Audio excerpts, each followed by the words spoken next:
Melayanimu Tuhan, di dalam sukacitamu, hanya Tuhan yang membuat sukacitaku penuh.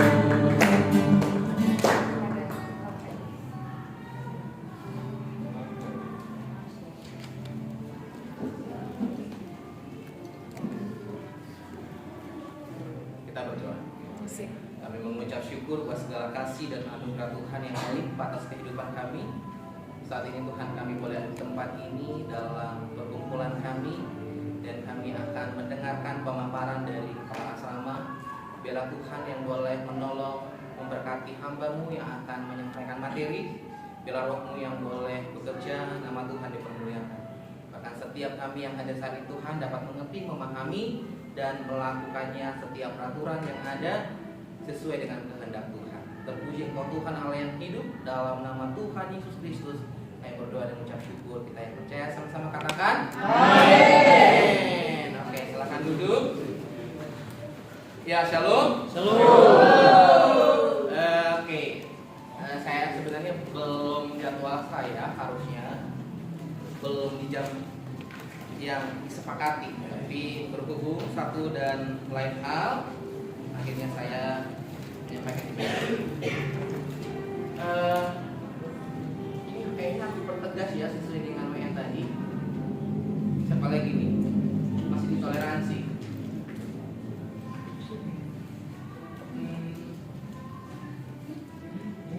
Ya, tolong nanti panitia cek siapa yang tidak hadir dalam pemaparan ini, dicatat.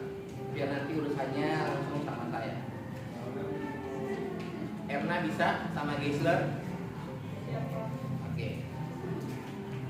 Dicatat aja. Yang terlambat juga catat aja. Nanti yang terlambat ada diskon.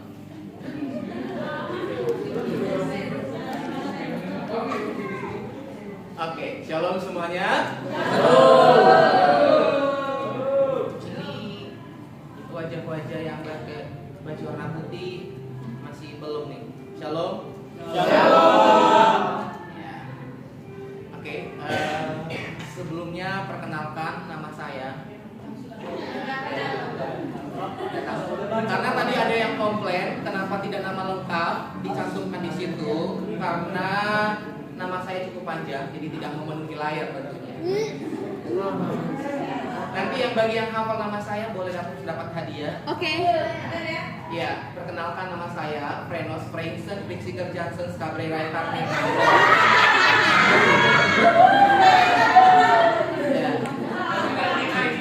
Itu nama lengkap saya. Halo, Pak Franklin. Nanti kalau kalian mau dapat hadiah bisa kok ditanya. Ya, aku hafal. Di apa namanya? Ya, ChatGPT. Hai, Pak Franklin. Siapakah nama lengkap kepala asrama kalian? Yes. Tapi kayaknya dia juga tidak mengakui hal itu. Tadi tes. Frenos Freinsen,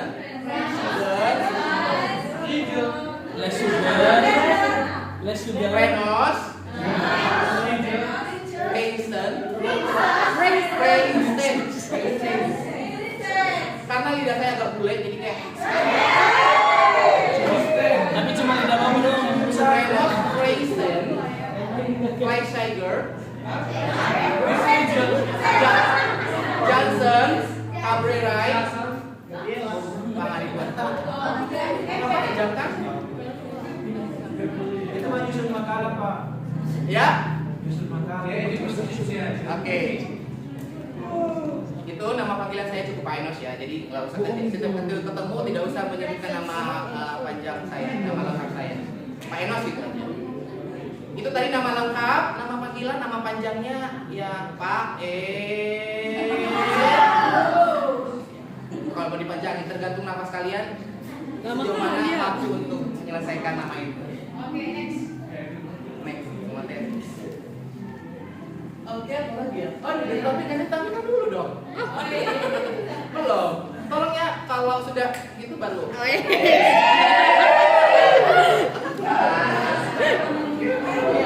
Kalau dari gini baru. Bapak jangan terlalu manis-manis, Pak. Nanti saya enak, Pak. Iya.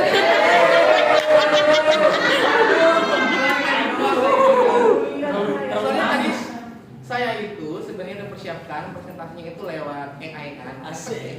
Langsung. Cuman karena persiapannya Next. matang. Maaf iklan ya, agak premium soalnya. Baik, ya nanti diselingi setiap presentasi yang saya sampaikan, nanti siapa yang saya lihat mukanya agak redup, saya akan tanya. Kalau tidak tahu berarti dia maju ke depan untuk mengakui kesalahan. Maaf, saya tidak bisa menjawab pertanyaan dari Pak Enos gitu. Saya cepat. Baik, saya akan memaparkan tentang asrama kita, asrama Haleluya. Ya, asrama Haleluya. Kemarin saya lagi ciptain lagunya yang genre hip hop atau apa tuh ya? Cuman belum launching. Nanti segera launching, kita akan belajar lagi. Ya. Spill nadanya kayak asrama Haleluya. Asik. Hip hop ya. Baru baik pertama dulu. Kita ini adalah ciptaan Tuhan yang sempurna. Ya. Oke. Asrama Haleluya. Asrama. Mikael. Menurut Mikael, apa itu pengertian asrama? Puasa. Pernah dengar kata asrama? Puasa. Iya. Puasa. Apa menurut kamu pengertian dari asrama? Pengertian dari asrama itu tempat didik anak-anak yang bandel, Pak. Membentuk mental, maksudnya pembentukan mental. Oke, pembentukan mental itu menurut Mikael tempat anak-anak bandel gitu ya. Oke. Yang rusak. Ini sebagai bingkai, Pak, kata Bu Jenita. Ya, Jadi next. kalau benar nggak boleh di asrama. Lodia. Menurut Lodia, apa itu asrama?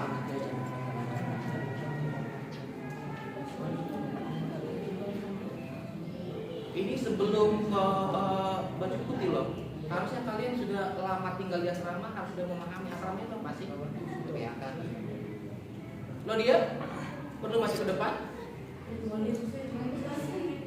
Iya, ini jangan lama-lama jawabnya. Nah, pas kita udah dibentuk. Siapa lagi? Oh, Suma. Asrama itu apa, Suma? Keluarga. Keluarga teman keluarga. Oke. Yang baju putih, pertanyaannya adalah siapa di sini sebelumnya sudah pernah tinggal di asrama? Oke. Yang 10 orang, apakah sudah pernah tinggal di asrama waktu mengecam pendidikan di SD, SMP, SMA? Itu? Oh, di Laster. Ada lagi? Enggak. Terus pertanyaannya, pernah nggak kebayang suatu saat nanti gitu ya kan, saya akan berada di situasi di mana saya tinggal di asrama? Keren. Pernah nggak bermimpi atau terbayang, atau memang itu adalah salah satu visi dan misi gitu ya kan? Saya pengen dibentuk di sebuah asrama. Ada? Nggak pernah? Ini kayaknya harus disebutkan satu-satu namanya. Iya. Ronald. Pernah terpikir tinggal di asrama? Tidak, Pak. Oh, tidak. Nama-namanya saya kurang tahu nih. Maria? Tidak.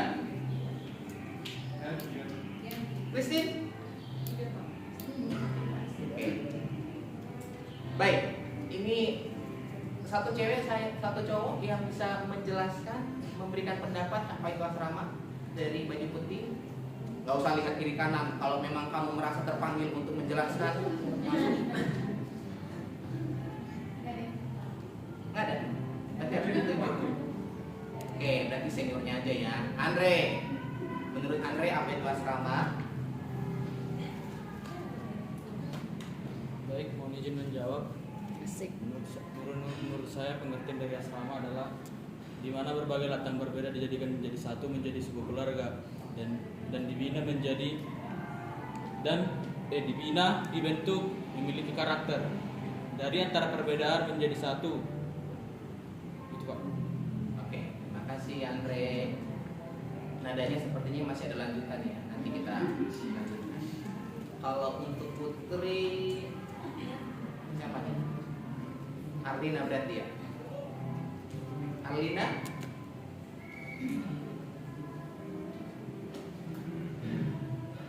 Baik, menurut saya asrama itu suatu komunitas yang bergabung jadi satu. Oke, terima kasih. Asik.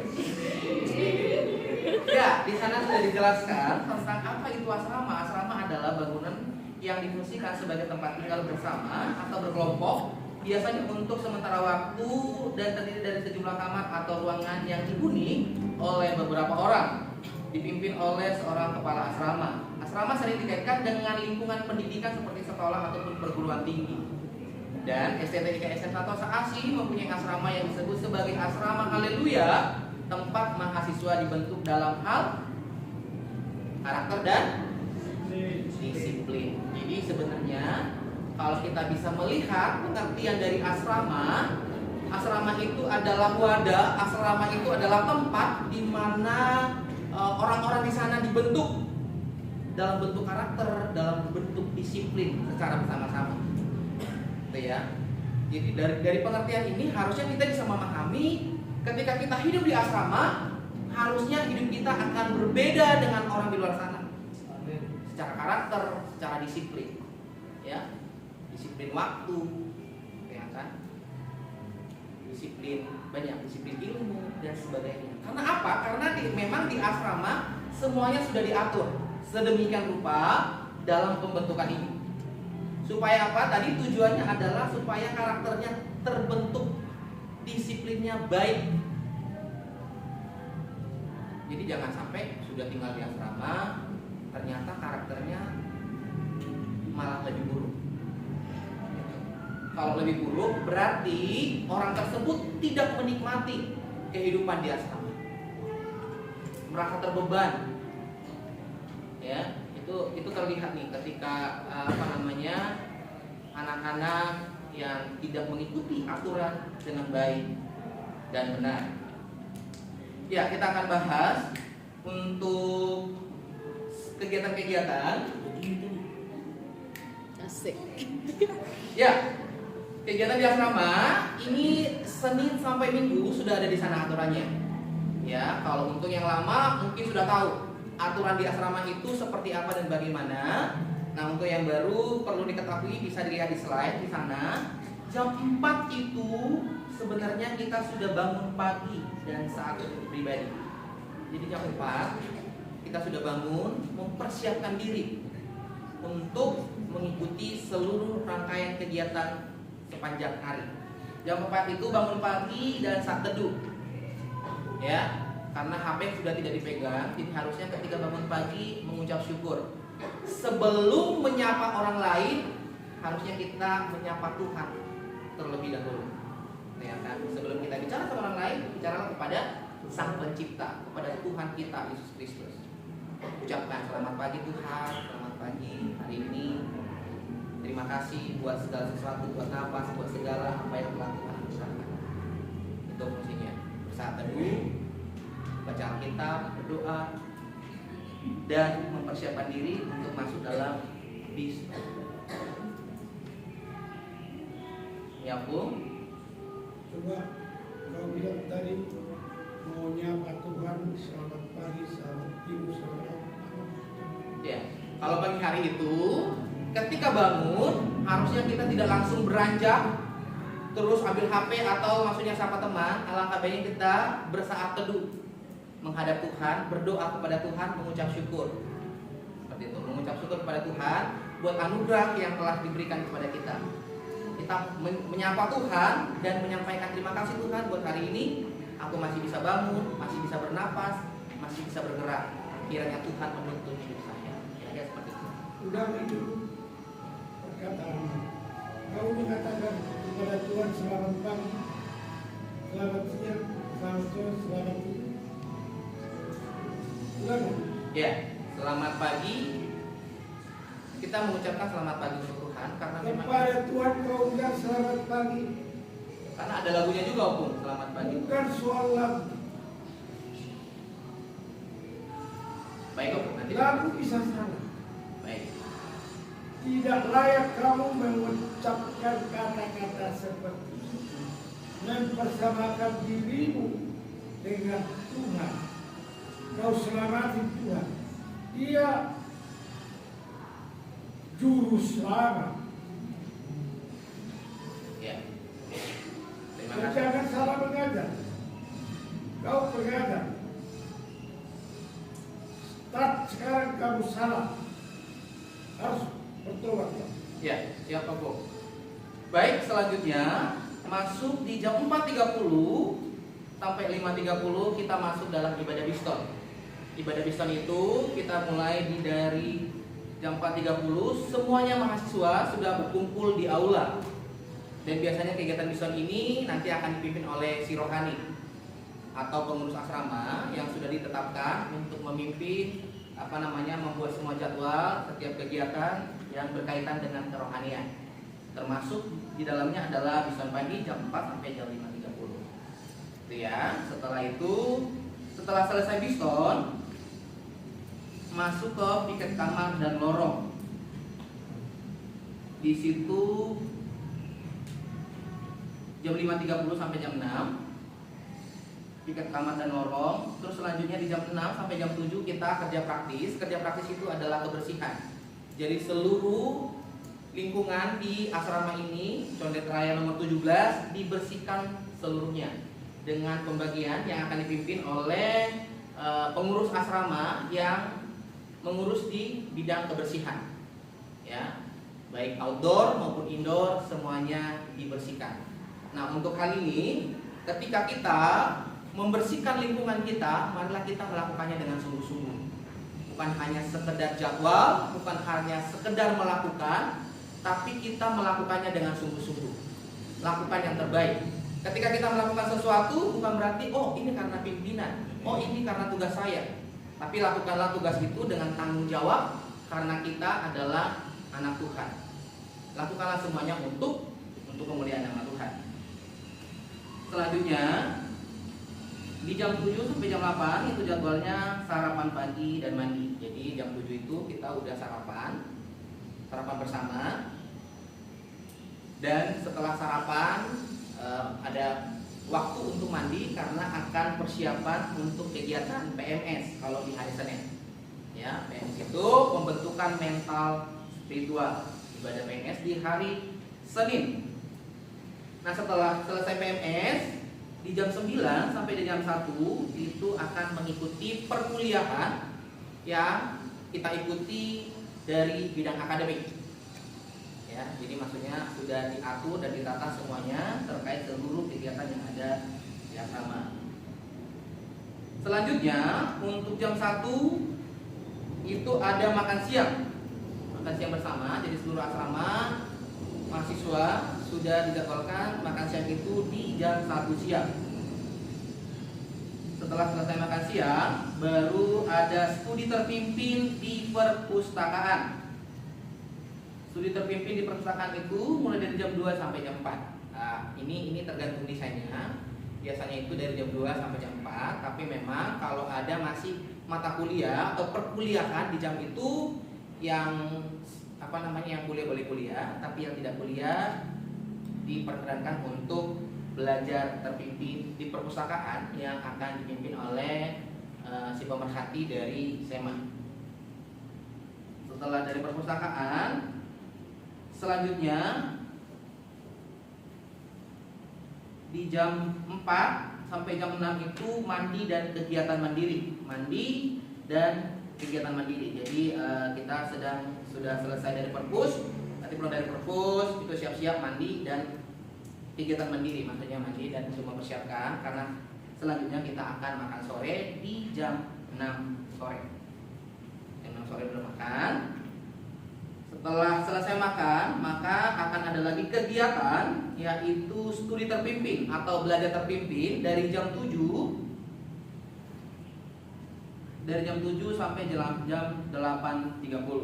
Ya, studi studi terpimpin ini adalah di sanalah kita mahasiswa akan mengerjakan tugas-tugas perkuliahan yang sudah ada di studi terpimpin. Jadi membawa peralatan belajar, dikerjakan tugas-tugas yang sudah diberikan oleh dosen secara mandiri. Jadi nanti untuk setiap ketua kelas atau pengurus kelas sudah membuat seluruh tugas perkuliahan dalam semester itu. Ya, nanti juga akan saya cek dan diserahkan ke saya lihat dulu ini berapa banyak tugas yang diserahkan dalam satu semester. Jadi ketua kelas atau pengurus kelas sudah tulis di situ tugas homiletika, buat makalah, laporan baca, presentasi, terus mata kuliah selanjutnya, apalagi bahasa Inggris tugasnya apa. Supaya apa? Supaya kita pun bisa melihat tugas mana yang prioritas, yang deadline-nya dekat untuk dikerjakan. Ya, artinya apa? Supaya ketika pengumpulan tugas tidak kebut semalam, besok presentasi terus malam ini kerjakan, seperti itu. Tapi mempergunakan waktu belajar terpimpin untuk menyelesaikan tugas-tugas yang diberikan oleh dosen-dosen. Kalau untuk belajar tadi cukup banyak ya waktu asrama untuk belajar. Ini ada di malam hari dan ada di sore hari. Sore hari tadi di perpustakaan. Di perpustakaan pun sudah tersedia lab komputer. Bagi yang tidak punya laptop, jadi di perpustakaan sudah disediakan lab komputer nanti yang akan diatur oleh bidang perpustakaan. Biasanya di sana satu laptop, satu komputer sudah dicatat namanya. Siapa-siapa aja yang akan memakai itu supaya apa? Supaya nanti ketika ada kerusakan atau seperti apa, nanti tanggung jawab yang list nama yang ada di situ. Kira-kira seperti itu ya. Untuk studi terpimpin. Selanjutnya setelah studi terpimpin belajar terpimpin, maka masuk di jam 8.30 sampai jam 21.30 itu pertemuan dengan kepala asrama. Jadi setiap hari Senin itu ada pertemuan dengan kepala asrama. Pertemuan dengan kepala asrama itu di sanalah kepala asrama akan memberikan pembinaan, pembekalan atau arahan terkait kehidupan di kampus. Apa saja disampaikan, bisa jadi melakukan pelatihan, bisa jadi melakukan pembekalan, atau bisa jadi melakukan seminar dan segala macamnya. Nah, di sana nanti akan dituangkan. Dan untuk hal ini nanti kita akan kondisikan, saya akan kondisikan untuk jam pemaparan atau penyampaiannya. Nanti tergantung situasi dan kondisi. Selanjutnya setelah selesai pertemuan dengan kepala asrama, masuk di jam 21.30 sampai jam 10 itu persiapan istirahat. Persiapan istirahat ini setelah selesai bubar, persiapan istirahat berarti mempersiapkan diri. Kalau mau mau mandi, mau mencuci tangan, cuci kaki segala macam, mempersiapkan segala satunya. Karena di jam 10 malam itu tidak lagi ada aktivitas apapun. Semuanya sudah istirahat malam. Jadi lampu sudah dimatikan, semuanya penghuni sudah masuk asrama, sudah masuk kamar karena waktunya istirahat. Kenapa tidak diperkenankan ada kegiatan? Supaya tidak terganggu, yang lain kan mau butuh istirahat. Jadi jam 10 malam sampai jam 4 pagi adalah waktunya istirahat. Harusnya dengan waktu yang diberikan ini cukup untuk istirahat. Kalau hal ini dilakukan dengan baik dan benar, harusnya kita akan fresh untuk bangun di pagi hari. Dan selanjutnya akan masuk di jam 4 kembali di hari Selasa. Next. Di hari Selasa itu juga jadwalnya sudah sama, bangun pagi dan saat teduh pribadi. Terus diskon pagi, piket kamar dan lorong, kerja praktis, sarapan pagi dan mandi, masuk ke perkuliahan, makan siang, studi terpimpin perpustakaan, ini kegiatan sore. Nah, perbedaannya di hari Selasa ini ada kegiatan malam. Kegiatan malam itu adalah di jam 8.30 sampai jam 9.30 itu ada ibadah sekolah minggu. Ibadah sekolah minggu. Di sana desainnya semuanya tuh, mulai dari bagaimana kita memimpin sekolah minggu, bagaimana kita bernyanyi lagu-lagu sekolah minggu, cerita sekolah minggu, game sekolah minggu, ayat hafalan sekolah minggu. Nah, ini biasanya akan dibagi atau dipimpin oleh perkamar, gitu ya, akan dijadwalkan oleh si rohani, ya, akan dipimpin oleh mahasiswa.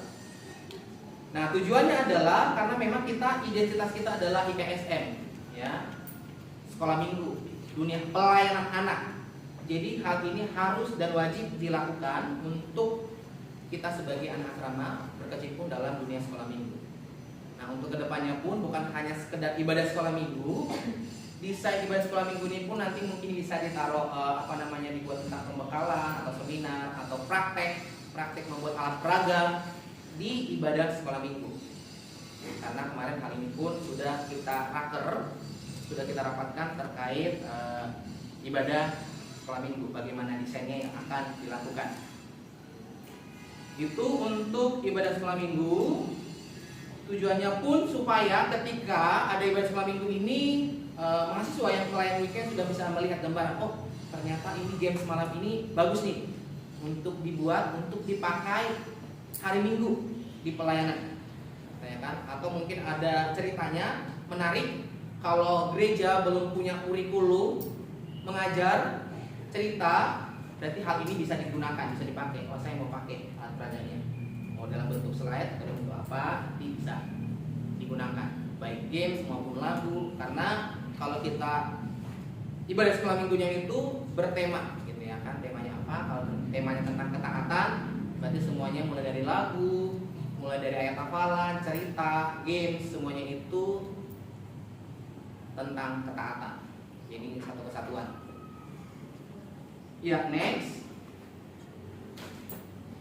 Ya, di hari Rabu hal yang sama dilakukan. Nah, untuk hari Rabu itu kita seperti sekarang ini, itu kita berpuasa. Puasa. Jadi untuk kegiatan makan tidak ada di sini ya. Terus selanjutnya di hari Rabu itu ada sharing kamar. Untuk malamnya ada sharing kamar. Sharing kamar ini setelah belajar studi terpimpin, baru untuk di jam 8.30 sampai 9.30 itu seluruh mahasiswa masuk ke kamar karena akan ada sharing kamar. Sharing kamar ini tujuannya adalah untuk merangkul, untuk mendengarkan masalah atau problem yang dialami oleh penghuni kamar. Next. Ya, itu ya. Kalau untuk sharing kamar nanti saya sampaikan juga. Untuk ketua-ketua kamarnya akan di briefing hal apa saja yang perlu disampaikan, hal apa saja yang perlu dibahas untuk penghuni kamar. Ya, karena memang banyak hal yang perlu dilengkapi di kamar terkait ketertiban, ketenangan, keakraban, persahabatan, seperti itu ya. Jadi jangan ketika ada masalah ngadu ke kamar lain, ngadu ke orang lain, gitu ya kan. Kalau boleh dalam satu kamar itu adalah keluarga, gitu ya kan. Sampaikan dulu pada penghuni kamar atau pada ketua kamar. Ya, untuk di hari Kamis semua kegiatannya hampir sama. Nah, yang berbeda itu di jam 2 sampai jam 4 itu tidak belajar, nggak studi terpimpin di perpustakaan, tetapi kegiatan ekstrakurikuler yang akan dipimpin oleh SEMA. Ya, ada eskul atau KTB yang disebut KTB di KTB ya di hari Kamis. Ya, itu yang akan dipimpin oleh SEMA. Nah, kegiatannya banyak di sana. Bisa pelatihan musik, gitu ya kan, bisa cerdas cermat dan lain sebagainya. Bisa didesain sesuai dengan jadwal yang ditentukan atau dibuat oleh SEMA. Jadi SEMA yang akan menentukan setiap hari Kamis itu kegiatannya apa aja ya. Kamis ini apa, Kamis depan, dan Kamis depannya lagi. Itu ya kira-kira untuk kegiatannya.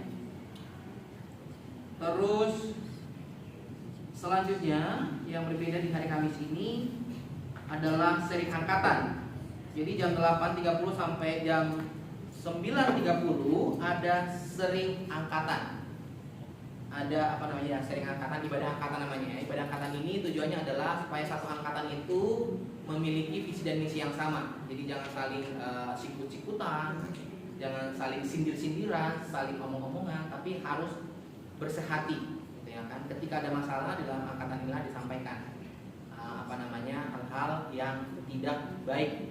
Maksudnya sampaikan keluh kesahnya, sampaikan apa yang tidak kamu suka dengan anggota atau angkatan kamu, ya.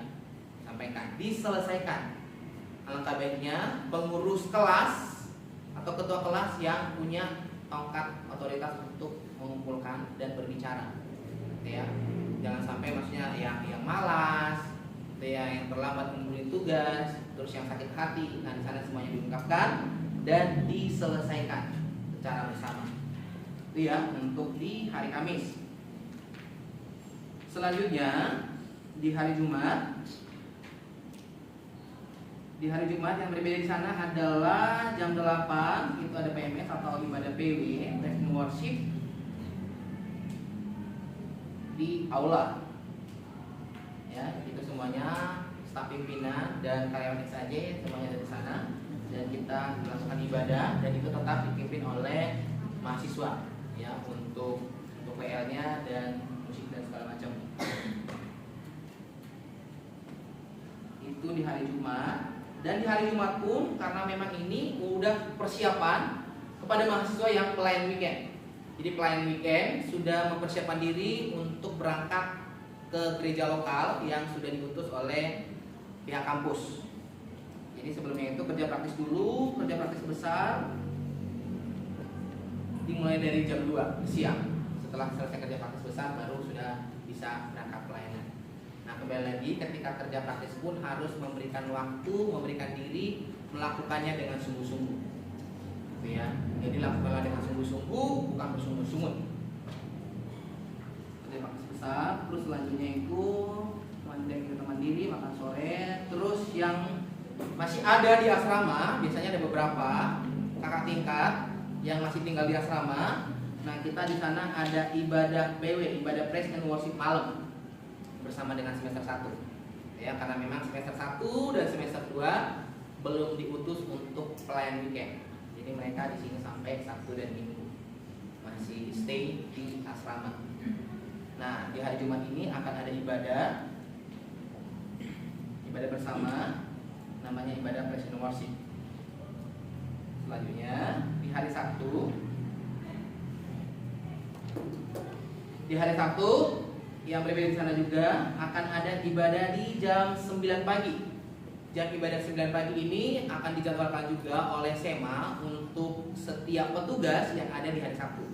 Ini adalah tanggung jawab daripada SEMA atau SEMA yang membuatkan jadwalnya. Ya, untuk ibadah di hari Sabtu dimulai dari jam 9 sampai dengan selesai.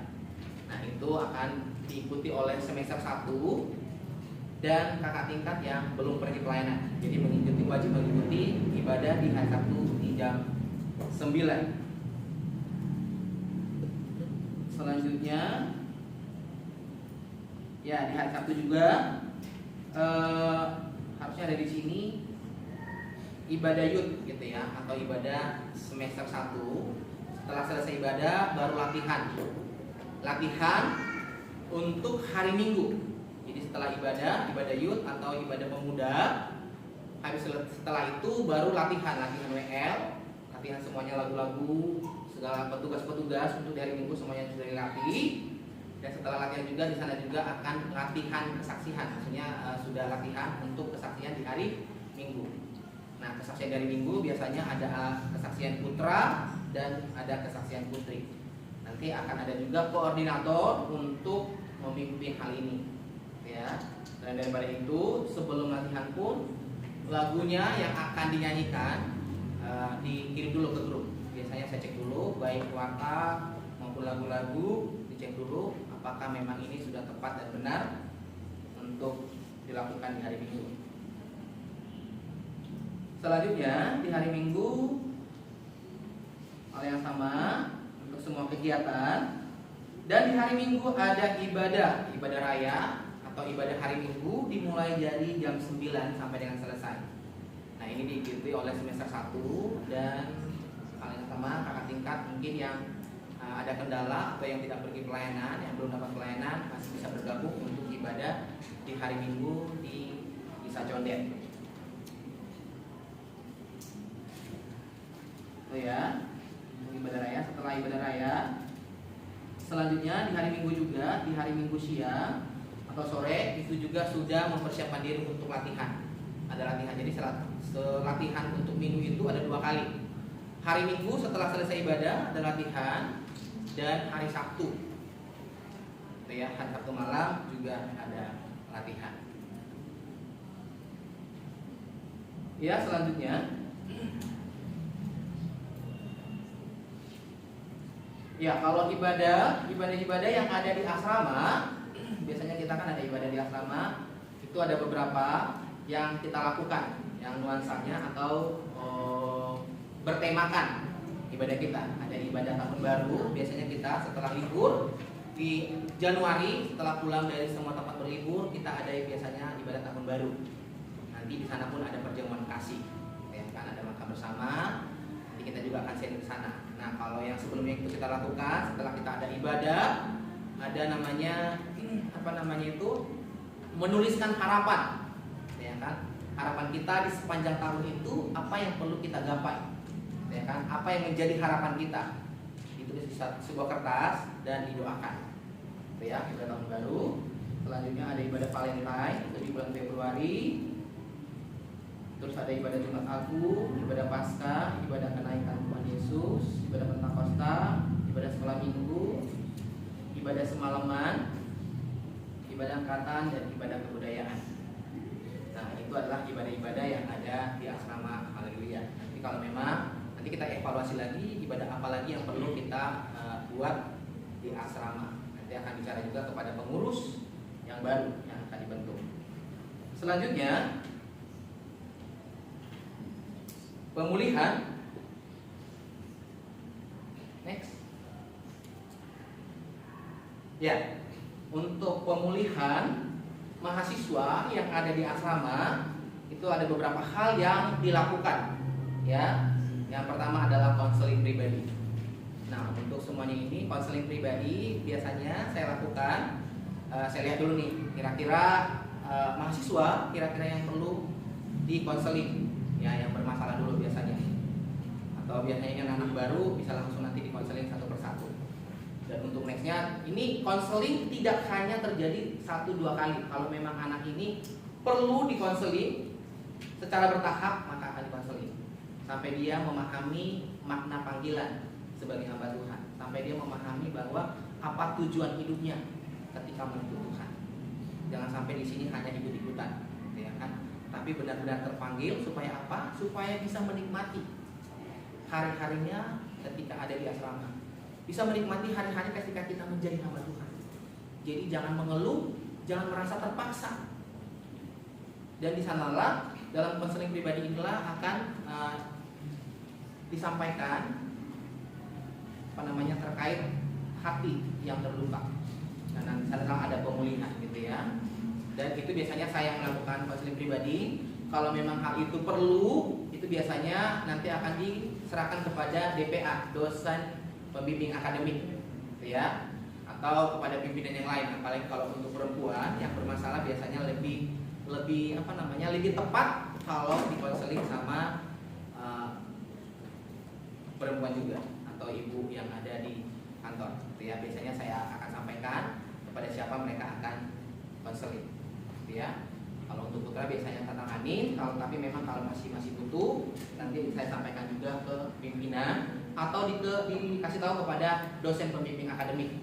Biasanya sudah ada dosen pembimbing akademik yang akan mengarahkan, memantau, memonitor untuk seluruh aspek kehidupan. Itu ya untuk pemulihannya. Selanjutnya, pemulihan juga dilakukan dengan sharing kamar. Itu tadi yang saya sampaikan. Sharing kamar, mungkin kita di kamar itu tidak harus jangan sampai di kamar itu kita tertawa, tapi memang sebenarnya kita sakit hati pada penghuni kamar. Jangan sampai saya nggak suka sama dia. Kenapa dia teman saya? Jadi kita harus berpikir bahwa kita hamba Tuhan, kepada siapapun kita harus memiliki kasih dan menerima satu dengan yang lain. Dan kita harus menerima kekurangan dan kelebihan orang lain. Ya, bukan hanya kelebihannya saja yang kita terima, tapi semuanya, kelebihan dan kekurangannya. Itu untuk sharing kamar. Dan level selanjutnya itu adalah sharing angkatan yang kapasitas lebih besar, berarti sharing angkatan seperti yang saya sampaikan tadi. Di sana pun ketika angkatanmu melihat, oh ternyata ini angkatan saya kurang maksimal di dalam belajar, dalam pergaulan, dalam hal apapun, nah nanti di sana akan dibahas atau diselesaikan. Ya, artinya tidak ada dusta di antara kita. Gitu ya. Jadi di sana dilakukan untuk setiap pemulihan yang akan terjadi. Nah, selanjutnya setelah sharing angkatan nanti ada sharing putra. Jadi ada putra, nanti ada putri, gitu ya. Di sana akan sharing kira-kira ini putra masalahnya apa, problemnya apa. Nanti akan di sana ada pemaparan tentang edukasi, bagaimana menjadi seorang lelaki yang sejati, ya kan? Jadi harus disampaikan atau dipaparkan. Terus biasanya kalau untuk putra-putra, untuk laki-laki di sana juga akan dijelaskan biasanya apa dosa yang selalu mengintai laki-laki, gitu ya kan? Jadi maksudnya ini lebih eksklusif. Jadi laki-laki dikonseling secara semuanya laki-laki. Nanti bisa juga bisa sharing dan diselesaikan masalah secara bersama. Demikian juga nanti putri juga akan ada pimpin, bisa ketua asrama putri nanti atau ada pimpinan yang akan terlibat dalam hal konseling untuk putri. Dan yang terakhir di sana ada sharing heart. Sharing heart itu adalah untuk semuanya.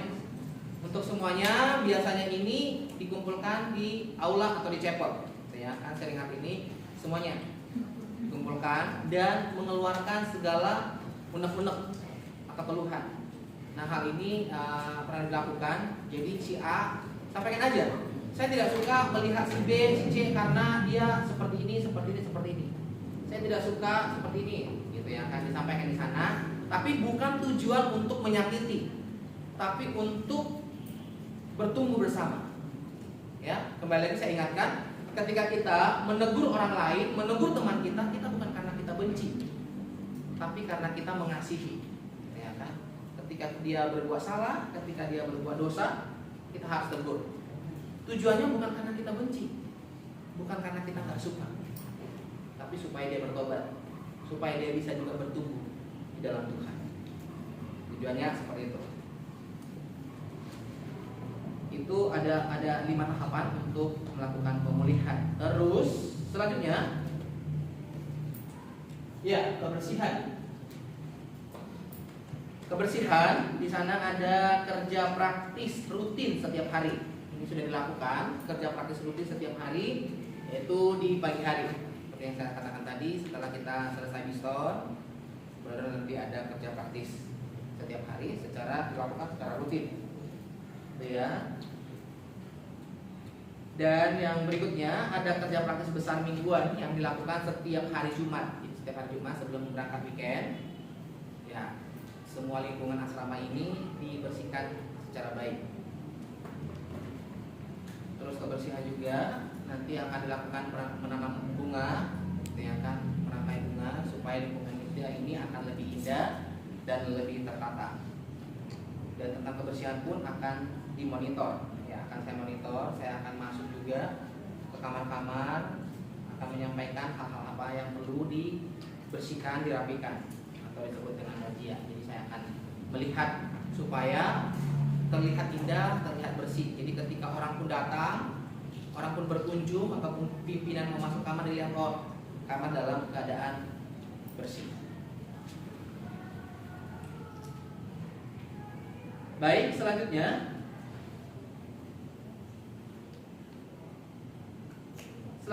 pengembangan asrama. Pengembangan asrama di sana ada beberapa hal yang perlu dilakukan, yaitu pelatihan WL. Nanti akan di sana ada pelatihan WL.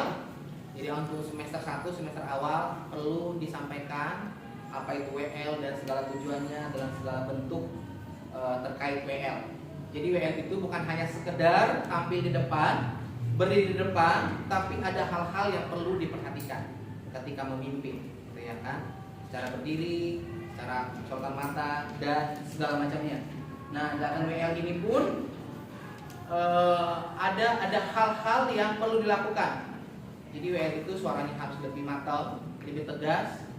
Terus untuk menyampaikan lagu pun ada aturannya. Bisa menyampaikan di awal, ref dan intro. Nanti di sana dalam pelatihan semuanya nanti akan dijelaskan secara rinci. Selanjutnya pelatihan guru sekolah minggu. Pelatihan guru sekolah minggu di asrama juga nanti akan dilakukan. Nah, kalau untuk pelatihan guru sekolah minggu ini nanti saya rencananya adalah secara bertahap ya, gitu ya kan. Pertama, pelatihan guru sekolah minggu ini berbicara tentang bagaimana lagu-lagu sekolah minggu disajikan ketika mengajar sekolah minggu. Jadi fokus untuk lagu lewat gerakan, lewat variasi-variasi yang ada di lagu-lagu sekolah minggu. Selanjutnya nanti berkembang lagi cerita, jadi fokus ke cerita, bagaimana menyajikan cerita kepada anak-anak sekolah minggu. Lanjut lagi bagaimana menyajikan ayat hafalan kepada anak-anak sekolah minggu dan segala macam di sana nanti. Jadi akan disampaikan pemaparannya secara bertahap. Supaya apa? Supaya akan lebih matang, ya kan? Dalam pelatihan guru sekolah minggu pun nanti di sana dipaparkan bagaimana cerita. Cerita itu tidak serta merta harus pakai alat peraga atau pakai slide, gitu ya kan? Banyak cara untuk mengajar. Bisa lewat drama, bisa lewat panggung boneka, gitu ya kan? Bisa lewat video, gitu ya kan? Bisa lewat sharing dan segala macamnya. Ada hal-hal yang perlu dilakukan. Selanjutnya pelatihan MC, ya. Ini biasanya kalau MC, WL, khotbah itu biasanya hal yang berbeda. Ini kalau MC biasanya kalau kita di sini ada MC untuk acara-acara atau event-event seperti wisuda, gitu ya kan, seperti Natal, itu biasanya ada MC-nya. Nah, bagaimana mahasiswa diperlengkapi untuk menjadi seorang MC. Next, pelatihannya, maksudnya pelatihan khotbah. Pelatihan khotbah juga akan dilakukan di sini. Sudah sering dan berulang saya sampaikan bagaimana teori atau cara menyampaikan khotbah. Jadi kalau ketika berkhotbah itu harus dihindari kata kita dan saya. Ya, jangan ketika berkhotbah saya atau kita. Kalau saya itu kesannya sedang kesaksian. Jadi semuanya khotbahnya tentang kesaksian. Saya. Atau kita berarti khotbahnya itu isinya semuanya aplikasi. Kita nggak boleh begini, kita harus begini, kita harus seperti ini. Berarti aplikasi semua khotbah. Alangkah baiknya khotbahnya itu disampaikan khotbah yang original, apa pesan firman Tuhan. Nah, yang akan dibahas semuanya dari latar belakang dan segala macamnya. Untuk khotbah, terus pelatihan musik, pelatihan drama, dan nanti juga akan ada pelatihan cerita lagi. Next, NB. Apa itu NB? New Balance. Tony, Ya, apa NB? Ada yang tahu NB? Biasanya kan kalau dalam surat itu NB. Kalau bahasa Bataknya itu Napolu Binoto. Perlu ditahu. Ada yang tahu artinya? Dia juga Napolu Binoto. Kalau dibuka, di searching di Google itu notabene gitu ya kan, yang perlu diingat, yang perlu diketahui, ya apa yang penting gitu ya kan, masih ada hal penting yang tertinggal yang perlu diketahui. Nah, ini yang pertama adalah ini tambahannya tentang motor asrama. Sampai saat ini masih dalam tahap pengajuan fasilitas atau sarana asrama, yaitu motor dalam pengajuan. Saya nggak tahu sampai kapan akan ACC motor. Nanti itu akan digunakan untuk sarana untuk asrama, kegiatan untuk asrama. Dan berikutnya di sana ada sakit. Sakit pun harus perlu diketahui. Sakit ini bukan biaya sakit, bukan tanggung jawab kepala asrama, gitu ya, perlu diketahui. Dan bukan tanggung jawab kepala asrama juga harus mengantarkan ke rumah sakit. Dan ini kemarin sudah serapan. Jadi kalau mahasiswa yang sakit itu bertanggung jawab mahasiswanya untuk transportasi. Jadi zaman sekarang karena udah canggih bisa pesan Grab, ya kan? Dan itu ditanggung oleh orang yang sakit. Nah, kalau memang nanti motornya sudah ada, berarti nanti bisa digunakan. Jadi jangan selalu berprasangka bahwa sakit itu tanggung jawab kepala asrama yang harus bawa ke rumah sakit, yang harus membiayai dan segala macam. Kepala asrama paling cuma mengunjungi dan mendoakan. Terima kasih Pak. Ya, nanti kalau memang ada yang keberatan bisa disampaikan. Terus selanjutnya adalah jemuran. Jemuran ini juga berkali-kali disampaikan, kain yang kering harus diambil. Jadi jangan dijemur terus, kainnya sudah berhari-hari, berminggu-minggu, bahkan berbulan-bulan. Jadi nanti juga akan ada aturan. Terus celana pendek selama di lingkungan Condet Raya nomor 17, mahasiswa tidak diperkenankan memakai celana pendek. Dan nanti ini juga akan saya bawa rapat kepada pengurus asrama apakah ada di jam-jam tertentu untuk menggunakan celana pendek. tapi sejauh ini tidak diperkenankan untuk menggunakan rangkaian. Selanjutnya keluar pagar. Nah, keluar pagar pun ada aturannya.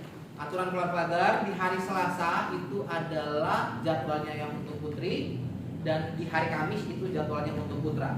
Itu untuk keluar pagar ya. Di luar itu seharusnya tidak diperkenankan untuk keluar, kecuali halnya itu urgensi, ya. Benar-benar keluar. Jadi harapannya tidak ada yang izin keluar bukan di jam keluarnya, ya kan? Hal yang sama kamar juga diperhatikan secara bertahap atau setiap hari. Jadi kamar itu bukan bersih ketika dirazia, tapi hari demi hari harus tetap dalam keadaan bersih. Next, mandi pun ada aturannya, gitu ya kan? Apalagi untuk putra tidak diperkenankan mandi setelah jam 8. Di atas jam 8 tidak boleh mandi. Jadi sebelum jam 8 kalian sudah mandi semuanya, karena kantor sudah aktif, ya kan? Orang-orang sudah berdatang, sudah aktif, jadi tidak diperkenankan untuk mandi. Jadi mandilah sebelum jam 8. Sebenarnya hal ini pun hal yang sama untuk putri juga, untuk mandi. Sudah, selanjutnya next, moto asrama haleluya. Ya, moto asrama haleluya. Yang pertama adalah tahu diri. Ya, sama kita semuanya juga harus, moto kita harus tahu diri. Tahu diri. Kalau di sana dilihat kan bercermin kan. Lihatlah dirimu, siapa kita sebenarnya. Kita harus tahu bahwa kita siapa. Jadi jangan merasa hebat, jangan merasa pintar, jangan merasa dipentingin dan merasa segalanya gitu ya kan. Kita harus tahu diri. Oh, saya di sini sebagai hamba Tuhan. Saya mau dibentuk. Oh, saya di sini adalah harapan orang tua untuk menggapai cita. Ya kan? Saya di sini tujuannya untuk belajar, untuk memperlengkapi diri supaya menjadi orang yang berguna, menjadi orang yang sukses. Gitu. Jadi harus tahu diri. Ketika kita ada di tempat ini harus tahu diri. Selanjutnya jaga diri. Jaga diri artinya adalah kita harus tahu bagaimana kita menjaga diri, merawat diri kita. Ya, tidak perlu harus tegur, oh rambutmu nggak rapi, harus dipotong, harus dipangkas, harus digunting. Harus sudah tahu tuh. Jangan tunggu. Terus untuk yang perempuan, ada aturan di kampus ini tidak boleh ngecat rambut. Harus sudah tahu. Ya kan? Jadi untuk yang perempuan tidak diperkenankan ngecat rambut. Jadi harus menjaga diri tetap dalam keadaan sebagaimana mestinya. Ya kan? Apalagi ini kalau perempuan sering disampaikan harus bisa, harus pintar jaga diri. Kamu di tempat ini tujuannya apa? Untuk belajar, ya, untuk dibekali menjadi hamba Tuhan. Jadi harus bisa menjaga diri dengan baik. Selanjutnya adalah mandiri. Mandiri artinya adalah tidak ketergantungan sama orang lain. Ya kan? Jangan apa-apa minta bantuan sama orang lain, apa-apa orang lain harus bantu. Jadi harus mandiri. Tahu diri, jaga diri, dan mandiri. Bagaimana kita supaya hidup kita bisa mandiri, tidak ketergantungan. Jadi jangan dikit-dikit kalau kita sekarang malah caper, gitu ya kan, butuh perhatian, gitu ya kan, minta tolong sama yang lain. Jangan seperti itu. Oke, yang menjadi ayat emas ada di Ibrani 13 ayat 5. Boleh kita baca sama-sama. Ibrani 13 ayat 5. Jangan kamu menjadi hamba uang dan cukupkanlah dirimu dengan apa yang ada padamu. Ya, ini ayat emasnya adalah artinya jangan kita iri melihat orang lain. Jangan ketika orang lain punya kita pengen punya. Gitu ya kan? Apa yang orang lain punya kita pengen punya. Terus akhirnya apa? Yang lakukan kita minjem, kita minta, ya kan? Apa yang ada padamu cukupkan. Ketika kamu nggak punya, kamu berdoa sama Tuhan, minta sama Tuhan, ya kan? Jangan apa-apa semuanya pengen dibelas kasihannya, ya kan? Minta pengen diberikan, ya kan? Saya sering sekali, maksudnya ini pun dihindari ya. Kemarin kita sudah sampaikan, nggak ada kalian itu minjam-minjam. Oh, pinjam baju ini, pinjam sepatunya, pinjam bukunya, pinjam pulpennya. itu kurang etis, ya kan? Kalau kamu memang cuma punya 2 baju, ya udah pergunakan, pakai bajumu yang 2 itu. Tidak perlu harus pinjam sana sini dan di sana sini. Oh, supaya terlihat keren, supaya terlihat modis, akhirnya pinjam sana pinjam sini. Ya kan? Ketika kamu butuh, ya berdoalah kepada Tuhan supaya Tuhan cukupkan. Ini sebenarnya adalah lanjutannya Ibrani 13 ayat 5. Boleh dibuka dulu Alkitabnya.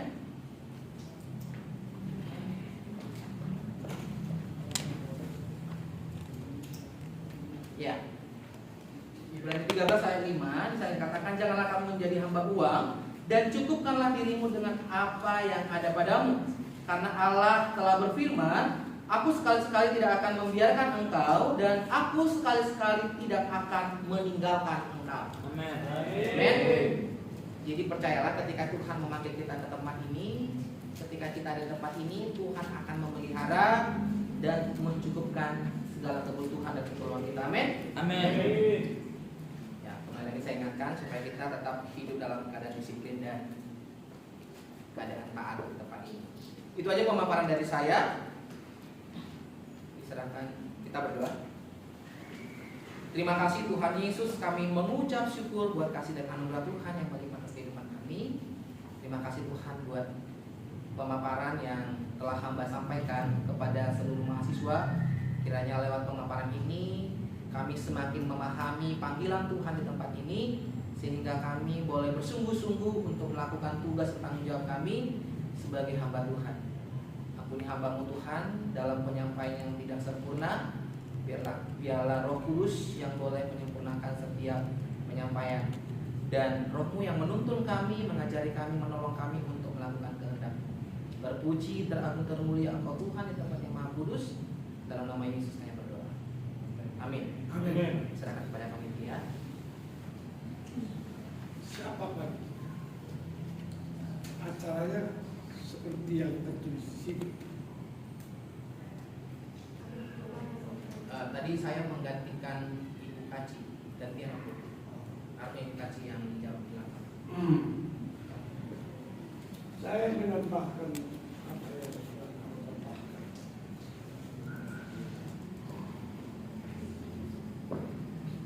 Semua apa yang kau sampaikan tadi, mulai dari permulaan, itu harus dicatat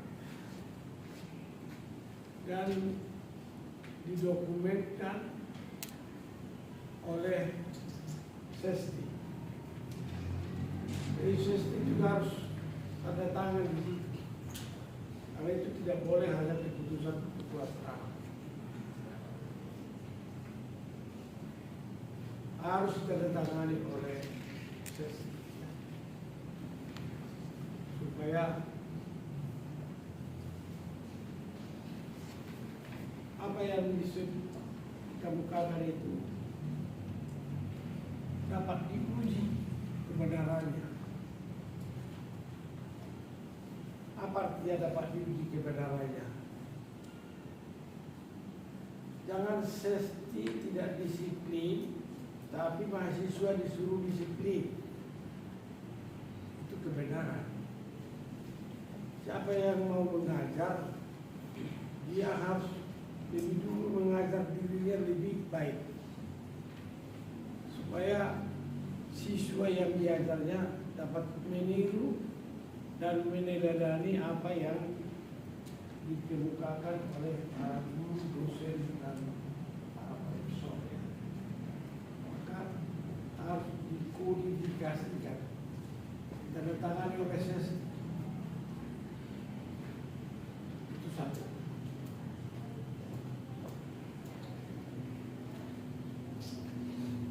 Menyangkut tentang apa yang saya interupsi tadi, selamat pagi itu, selamat siang, selamat sore, selamat malam, semua selamat itu adalah dikhususkan untuk manusia, bukan untuk Tuhan. Karena Tuhan itu adalah Maha. Dia Maha Kuasa, Dia Maha Besar, Dia Maha Mulia, Maha Agung, Dia Pencipta.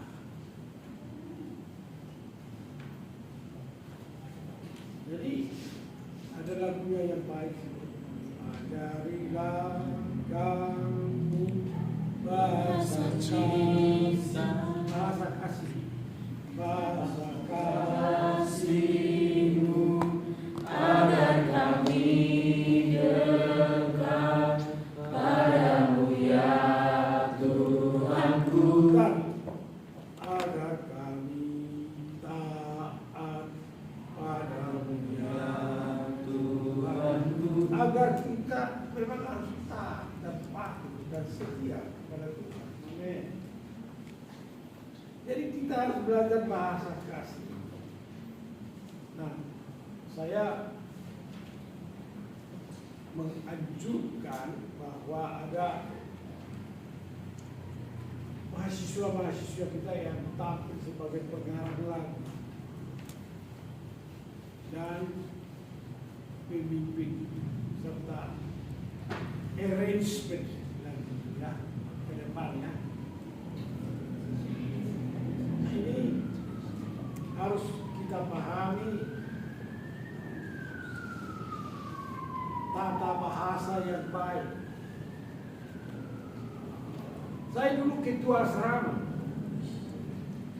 ketua keamanan bahkan. Saya dulu ketua dewan mahasiswa UI.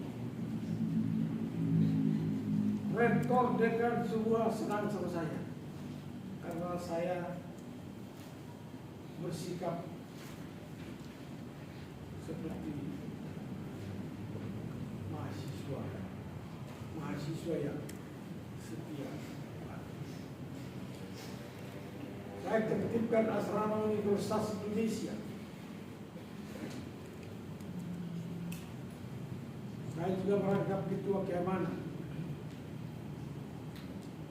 350 orang mahasiswa terdiri dari 10 jurusan, mulai dari kedokteran, matematika, sastra, fakultas ekonomi dan fakultas psikologi.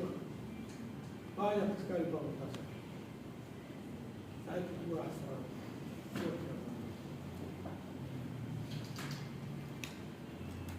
Jadi menjadi anggota asrama memang harus disiplin. Tadi disiplin yang disampaikan kepala asrama itu luar biasa itu.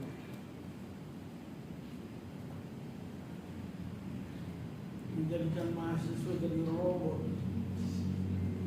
Makanya tadi saya interupsi bahwa harus semua itu ketetapan asrama itu tanda tangan oleh Sesti. Kedua dan waktu kedua harus pada tangan itu. Lalu itu harus teruji. Jangan mendisiplinkan siswa tapi Sesti tidak disiplin.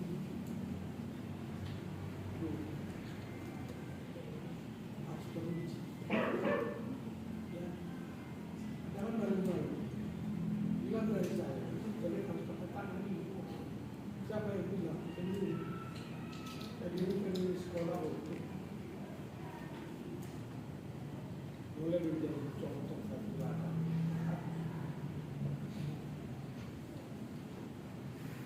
Satu. Yang kedua adalah mengenai puasa. Dulu di sini juga puasa itu adalah pengendalian diri. Bukan supaya tahan tidak makan, tahan lapar, bukan. Dan tidak ada praktek puasa di asrama. Karena pengurusnya juga tidak puasa.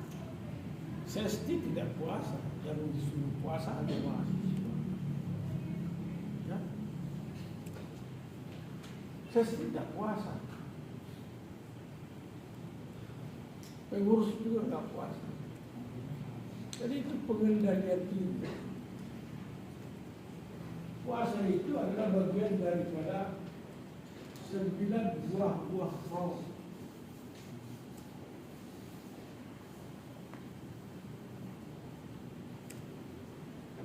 buka puasa, kita mau mengkaji ulang 9 buah roh. Apalagi yang mau dikasih, apalagi yang mau dikasih. Itu mengkaji juga tentang kasih menurut 1 Korintus 13 ayat 1 sampai 13. Ini harus dikaji dalam puasa itu. Karena apa yang mau dikaji yaitu 1 Korintus 12 ayat 1 sampai 31. Rupa-rupa karunia tapi satu roh. Itu harus dikaji. Dikaji dalam puasa. Banyak anggota tapi satu tubuh. Beribadah itu praktek. Pemahaman harus didalam. Pada mahasiswa-mahasiswa saya apresiasi juga tentang kebaikan saudara. Karena sebenarnya saudara lebih baik daripada saya. Saudara lebih baik daripada saya. Kan bukan orang lain. Model saya ada preman, tapi tidak preman. Penjamret, ini dan sebagainya. Preman orang-orang. Maksudnya preman itu bebas bersyarat. Tapi kalian jauh lebih baik kalian daripada saya. Maka saya tertarik juga untuk kumpul-kumpul dengan saudara-saudara.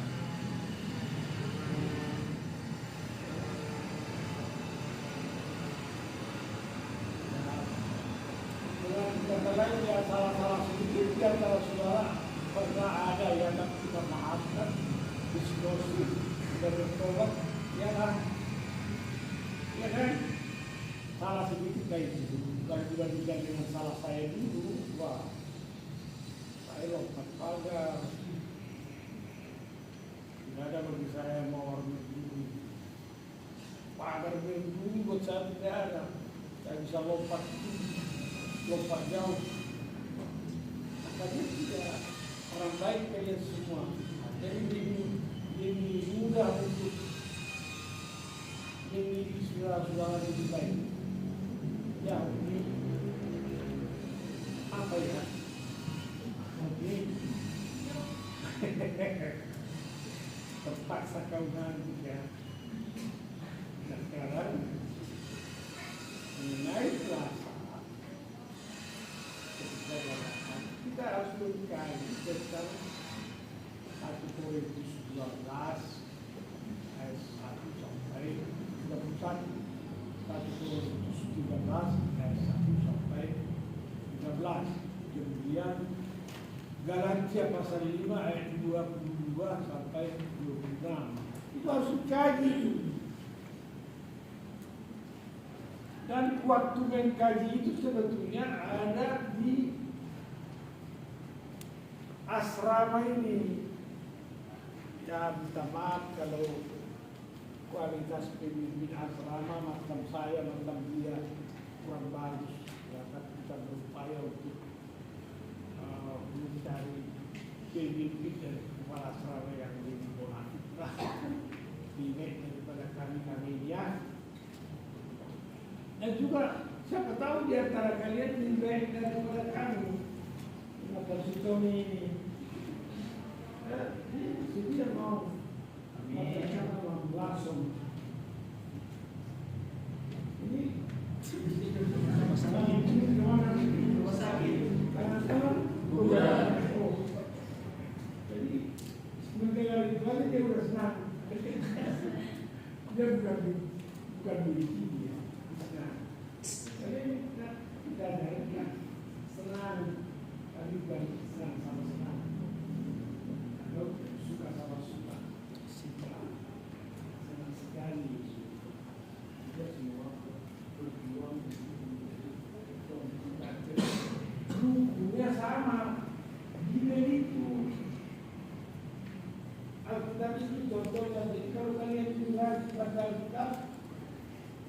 apa yang lebih suka, ya kita akan belajar dari kalian karena tidak ada masalah. Orang tua belajar daripada orang muda karena orang muda lebih baik. Itu sudah. Dari puasa itu harus dibuktikan. Ya bagaimana saya membuktikan puasa bagaimana baiknya? Oh, saya setuju juga tak puasa. Ya, saya anjurkanlah kepada saudara karena saudara mau menurut, mau mengikuti bagaimana pengendalian diri yang baik untuk puasa kita ini. Bagaimana sebaiknya sifat dan perilaku kita dalam puasa ini. Tadi saya katakan ya kita mengkaji 1 Korintus 12 ayat 1 sampai 31. Kita kaji lagi tentang kasih 1 Korintus 13 ayat 1 sampai 13. Kita kaji buah-buah roh Galatia 5 ayat 22 sampai 26. Ya kita terus bagaimana sebaiknya? Dan kalian ini masih muda. Ya sepintas lalu saya lihat muka kalian itu seperti ya penurut lah, seperti gegap lah, seperti siap lah. Bagaimana kawan? Iya Pak. Ya sudah, itu sudah kan. Jadi kita sekarang menawarkan, mari kita membangun kampus kita, asrama kita lebih baik dari hari-hari yang lalu. Dan sudah ada yang sudah menikmati asrama ini sedikit banyak yang sudah semester 8.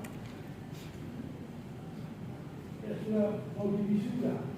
Kayak Om ini. Om ini orang baik. Tapi dia mau menulis tentang akal.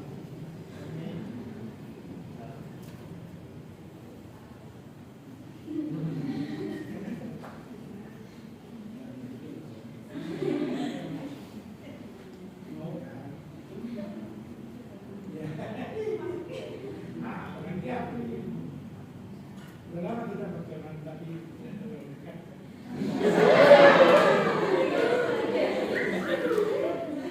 Buat semua sama. Ini namanya. Kita harus, kalau boleh kita memberikan contoh dan teladan kepada sesi gerak. Bukunya sama, pengalamannya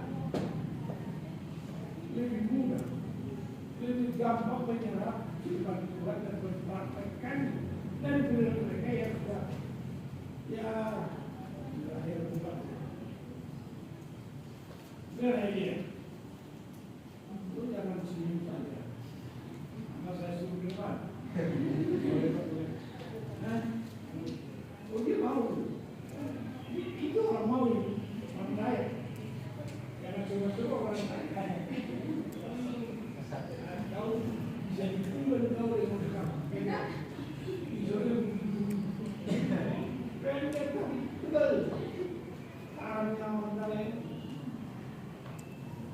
Bermandang para mereka.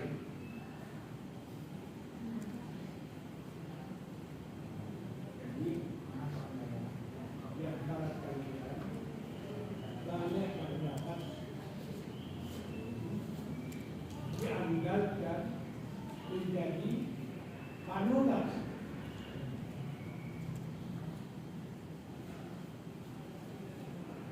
Bagaimana membangun asrama ini lebih baik.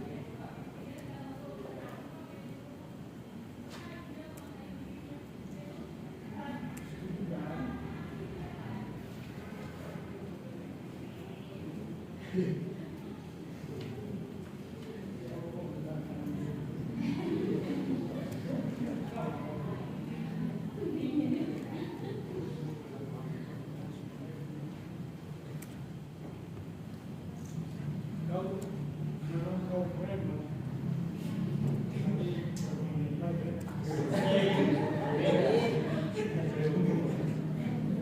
Jadi banyak hal yang kita dalam kita asal kita.